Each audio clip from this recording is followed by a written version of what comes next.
While you're overthinking your white lies, real criminals are standing before judges claiming they robbed houses to test the security system for free.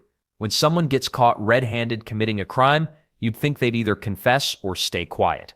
But some people take a third option that's so bizarre it actually makes their situation worse. They come up with excuses so ridiculous that judges, lawyers, and even seasoned police officers can't help but shake their heads in disbelief.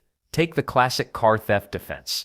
Multiple defendants have stood in courtrooms across America claiming they weren't actually stealing vehicles, they were just borrowing them. One particular case involved a man who drove someone else's BMW for 3 weeks, repainted it, and changed the license plates. When arrested, he insisted with complete seriousness that he planned to return it eventually. The judge asked when exactly he intended to give it back. His response, "When I was done using it." Makes sense, right? Then there's the jewelry store burglar who broke into a high-end shop at 2 a.m., triggering multiple alarms and security systems. When police arrived, they found him stuffing diamonds into his backpack. His defense was legendary in its stupidity. He told officers he genuinely thought the store was open because he saw lights inside. The lights, of course, were the security system's motion sensors that he himself had activated. But here's the weird part. He stuck to this story even after his lawyer probably begged him to change his plea. Drug possession cases bring out some of the most creative thinking. One defendant argued that cocaine found in his pants pocket couldn't possibly be his because the pants weren't his either. When the prosecutor asked whose pants he was wearing, the man claimed he had no idea. Apparently, mysterious pants containing mysterious drugs had simply appeared on his body. The judge wasn't buying it, especially since the pants had his wallet in the other pocket. Well, if you think that's absurd, consider the shoplifter who insisted that stolen money flew into her purse by itself. Security footage clearly showed her grabbing cash from an open register, but she maintained that bills had somehow launched themselves through the air directly into her bag. She even demonstrated the supposed trajectory in court, waving her arms around like she was conducting an orchestra. The demonstration didn't help her case.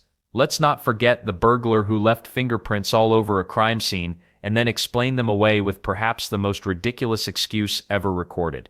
She told police her prints were there because she loved cleaning so much that she regularly broke into houses just to tidy up. When asked why nothing was actually clean, she claimed she got interrupted before finishing her volunteer work. The homeowner testified that several items were missing and nothing was cleaner than before. These aren't isolated incidents either. Court records show thousands of cases where defendants' excuses were so outlandish they essentially convicted themselves, but the creativity doesn't stop with simple denial and basic lies.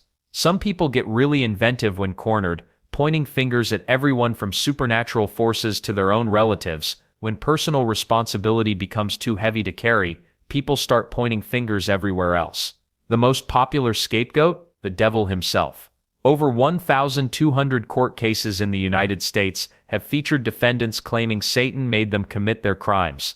That's not a joke, that's actual courtroom data. One particularly creative defendant swore up and down that his evil twin must have been the real culprit, not a literal twin, mind you. Just his evil side taking over. The judge wasn't buying it, but you have to admire the commitment to the story. Then there are the extraterrestrial excuses. A group of burglars, caught red-handed with stolen electronics in their car, blamed aliens for planting the evidence. They maintained that beings from another planet must have teleported the items into their vehicle while they were innocently driving around at 3 a.m. The police officers had heard everything, but this was a first. Animals get dragged into the blame game too. Cats, squirrels, and raccoons have all been accused of stealing evidence and framing innocent people. One man told investigators that a particularly clever raccoon must have grabbed his wallet, used it to buy drugs, then planted those drugs in his jacket pocket. The raccoon's motive? Unclear. But the man seemed convinced this woodland creature had it out for him. Hypnosis provides another convenient escape route. "I don't remember anything because I was hypnotized" has become surprisingly common. One defendant claimed a street performer hypnotized him outside a bank, causing him to walk inside and demand money from the teller. When asked why he didn't report this mysterious hypnotist to police, he had no answer. The devil excuse gets particularly interesting during serious crimes. Murderers have claimed demonic possession made them kill. Thieves insist Satan whispered in their ears during robberies. Even tax evaders have blamed their spiritual enemy for making them forget to file returns. The IRS apparently doesn't accept supernatural interference as valid documentation. But here's where things get really weird. Some defendants create elaborate backstories for their scapegoats. The evil twin gets a full personality, different preferences, different habits, even different handwriting. The aliens get detailed descriptions, complete with spaceship models and flight patterns. One woman drew a detailed map showing exactly where the devil stood when he allegedly told her to shoplift those shoes. What's fascinating is how seriously some people present these defenses. They're not smirking or winking at the judge, they genuinely seem to believe their own stories, or at least they've convinced themselves to believe them. Maybe it's easier to live with being controlled by forces beyond your control than admitting you made terrible choices. Well, when blaming supernatural forces and imaginary twins doesn't work, defendants get creative with their stories about where they were and what they were doing during crimes.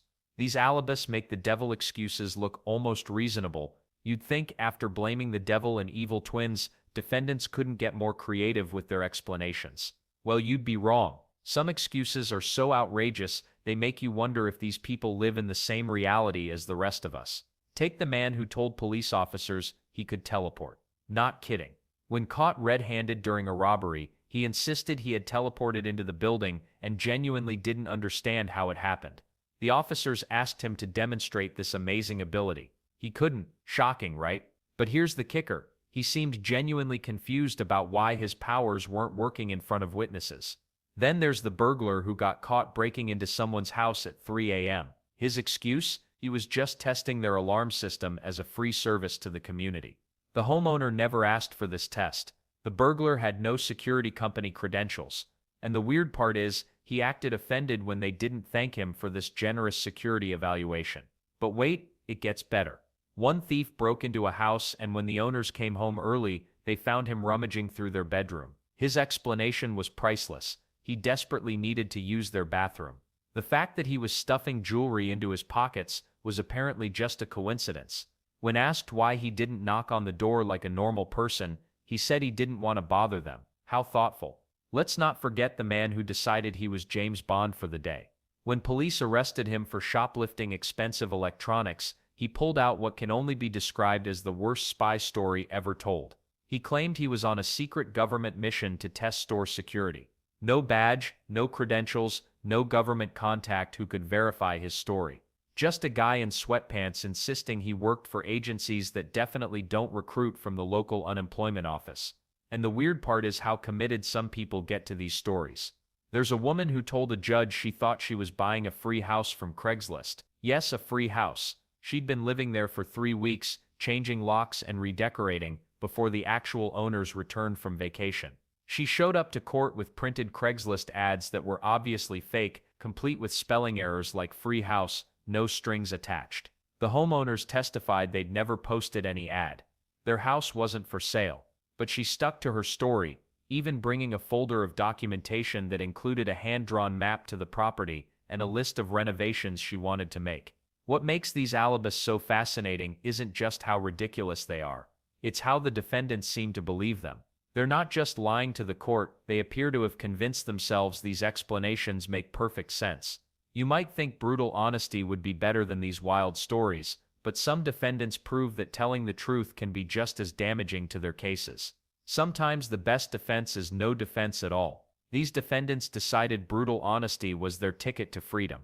Spoiler alert, it wasn't. A young man walked into court after getting caught shoplifting and told the judge exactly why he did it. I wanted to see if I could. That's it. No sob story about needing food. No tale of financial hardship. Just pure curiosity about his own criminal abilities. The judge appreciated the honesty so much that he gave him 30 days to think about whether he could handle jail. Then there's the burglar who broke into someone's house and stole their prized possessions for the most wholesome reason imaginable. When police caught him, he confessed immediately. His master plan? I needed stuff for school show and tell. This grown man thought stolen goods would impress a bunch of 8-year-olds. The teacher probably wasn't expecting contraband during sharing time. But wait, it gets better. Another defendant explained his behavior with flawless logic that completely missed the point. I only ran because you were chasing me, he told the officers. Well, yeah, that's generally how chase scenes work. The cops weren't exactly expecting him to stick around for tea and conversation after committing a crime. His honesty about cause and effect didn't help his case much. Peer pressure apparently doesn't end in high school. One defendant stood before the judge and delivered this gem: "I didn't want to steal, but peer pressure. At least teenagers have the excuse of underdeveloped brains and social anxiety." This adult basically admitted he had the willpower of a wet napkin when his friends suggested crime as a weekend activity. The most refreshingly honest excuse came from someone caught vandalizing public property. No complex psychological explanation, no childhood trauma, just simple truth. "I was bored, and it seemed fun." Finally, someone who understood their own motivations. Unfortunately, understanding your motivations doesn't make vandalism legal. The judge wasn't impressed by this moment of self-awareness. These defendants shared one fatal flaw. They confused honesty with a good defense strategy. Being truthful about stupid decisions doesn't make the decisions less stupid. It just makes them easier to prosecute. What's fascinating is how these people thought transparency would help them. Did they expect judges to say, "Well, since you're being honest about your terrible judgment, you're free to go"? The justice system appreciates honesty, but not when it's a detailed confession delivered with a smile. Their lawyers probably needed therapy after these cases. Imagine trying to build a defense when your client keeps volunteering incriminating information. "Your Honor, my client pleads guilty by way of excessive honesty." The irony is thick here. These defendants thought brutal honesty would set them free, but it just made the prosecutor's job easier. Sometimes the truth really can hurt your case. Speaking of making things worse for yourself, some defendants take a completely different approach. Instead of owning their mistakes, they blame everyone and everything else imaginable. When all else fails in court, some defendants take a bold approach: blame the system itself. These creative individuals have found ways to make technology, laws, and even basic equipment the villain in their stories. Take speedometers, for example. One driver pulled over for going 85 in a 55 zone had the perfect explanation. His speedometer was a chronic liar. "Officer, that thing lies to me every single day," he declared. "How was I supposed to know my real speed?" The judge wasn't buying it, especially when the man admitted he'd been driving the same car for 3 years. Then there's the case of invasive security cameras. A shoplifter in Ohio argued that store surveillance made him so uncomfortable he had no choice but to steal. "Those cameras were watching me so intensely, I felt pressured to do something," he explained to the bewildered court. His logic? The store's security system violated his privacy, forcing him into criminal behavior. The irony wasn't lost on anyone except him. Clerical errors have become surprisingly popular excuses too.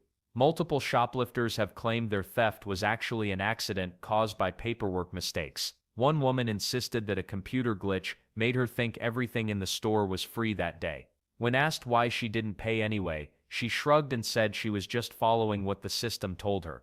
But here's where it gets really creative. A man who wrote several bad checks blamed his pen for malfunctioning. Not just any malfunction. He claimed the pen changed the numbers he wrote. "I wrote the correct amount," he swore under oath. "But this pen has a mind of its own." When the prosecutor pointed out he'd used 3 different pens for 3 different bad checks, he doubled down. It's a conspiracy among pen manufacturers. GPS technology has opened up entirely new excuse possibilities. Drivers caught in restricted areas now routinely blame their navigation systems. One man found driving through a military base claimed his GPS told him it was a shortcut to the mall. Another woman caught driving the wrong way down a one-way street insisted her GPS was having technical difficulties and she was just being obedient. The beauty of these excuses lies in their complete disconnect from personal responsibility. These defendants have managed to create a world where inanimate objects control human behavior. Speedometers force people to speed. Cameras compel theft. Pens commit check fraud. GPS systems lead law-abiding citizens astray. What's particularly fascinating is how confidently these excuses are delivered. These aren't mumbled apologies or embarrassed admissions. They're bold proclamations that technology has betrayed them at the worst possible moment. The judges hearing these cases must wonder if they've accidentally stepped into a parallel universe where machines rule human actions. One courthouse clerk noted that equipment-blaming cases have tripled in the past decade, suggesting people are getting more creative or more desperate. While defendants wage war against malfunctioning gadgets and invasive technology, others take a completely different approach to courtroom creativity. Some decide that honesty about their bizarre medical conditions might just save them. When criminals start blaming their bodies for their crimes, things get medically ridiculous. Fast. Take the guy who broke into a bakery at 3 a.m. His excuse? Sugar withdrawal gave him uncontrollable urges. He told the judge he needed carbs immediately, and the bakery's chocolate croissants were calling his name through the window. The judge wasn't buying it, but the defendant kept insisting his blood sugar made him temporarily insane. He even brought a doctor's note about hypoglycemia. Unfortunately for him, the note was dated 3 weeks after his arrest. Then there's the medication excuse. Dozens of defendants claim their pills made them do it. One woman said her allergy medicine caused confusion and poor judgment when she shoplifted 5 designer purses. Another man blamed his antidepressants for making him steal lawn decorations from his neighbor's yard. The weird part? He arranged them perfectly in his own garden, which doesn't exactly scream confused and disoriented. Sleep problems create their own category of chaos.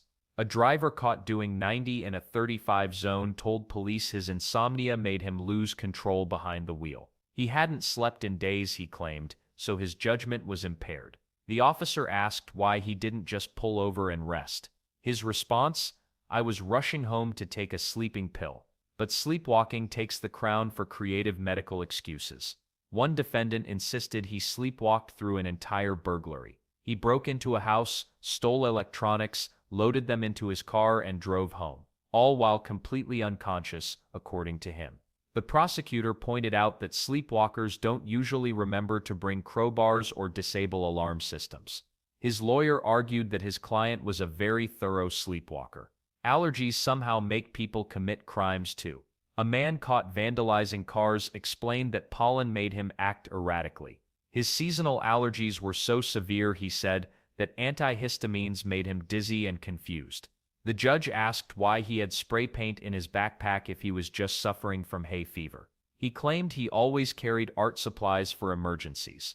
Let's not forget the sugar rush defense. Multiple defendants have blamed candy, soda, or desserts for their criminal behavior. One teenager said eating 3 energy bars made him hyperactive and reckless during a convenience store robbery. Another claimed Halloween candy gave him a sugar high that led to public intoxication and property damage. These cases rarely succeed, but criminals keep trying anyway.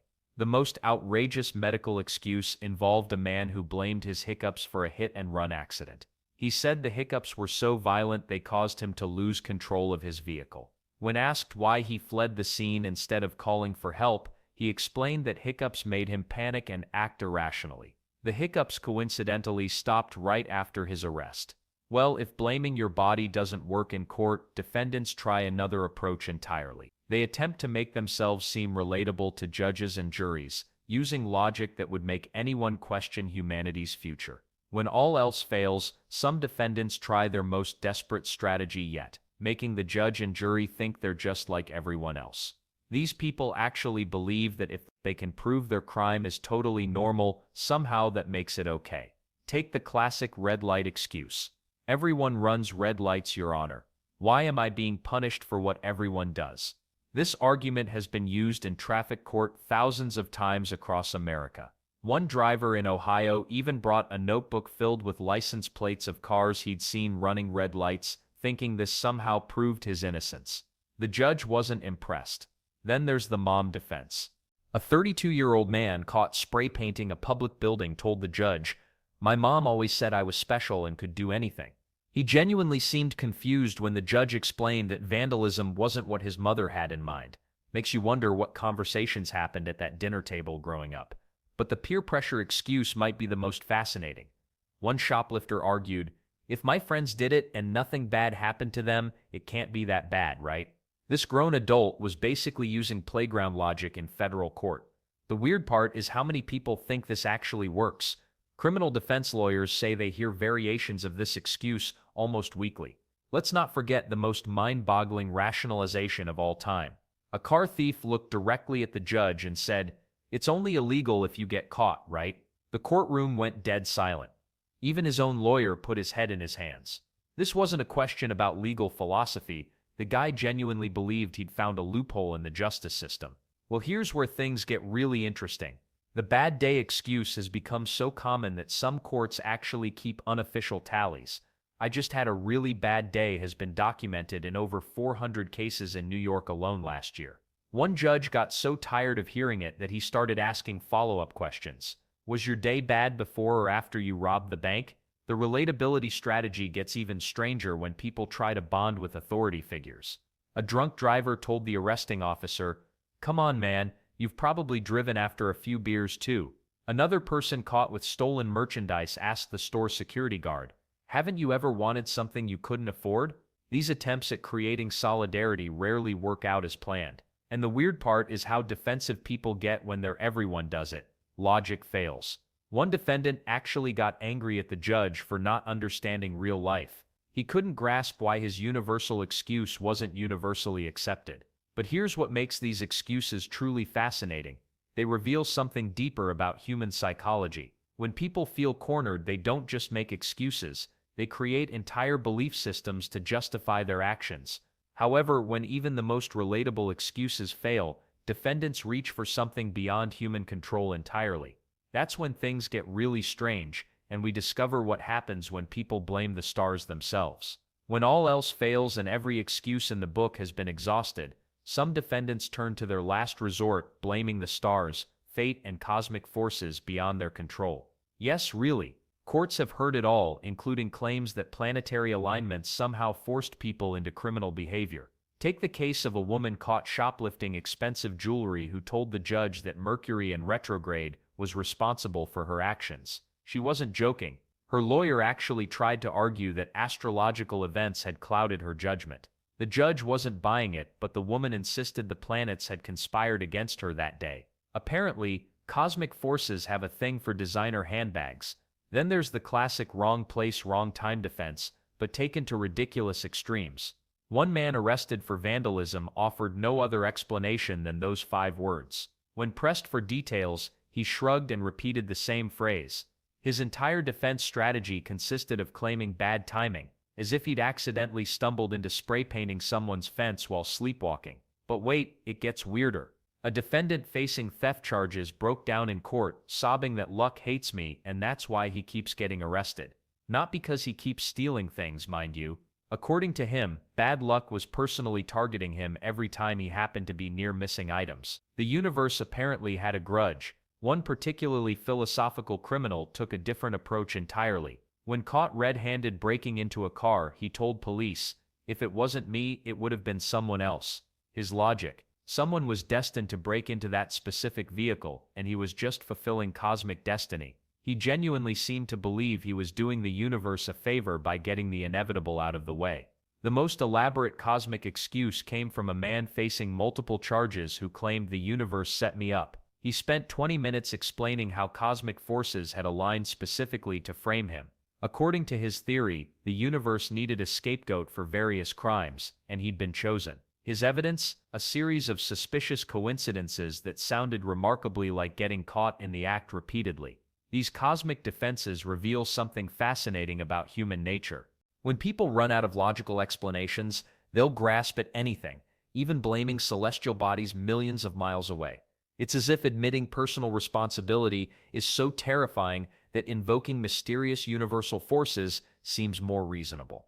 The courts, predictably, remain unimpressed by astrological arguments.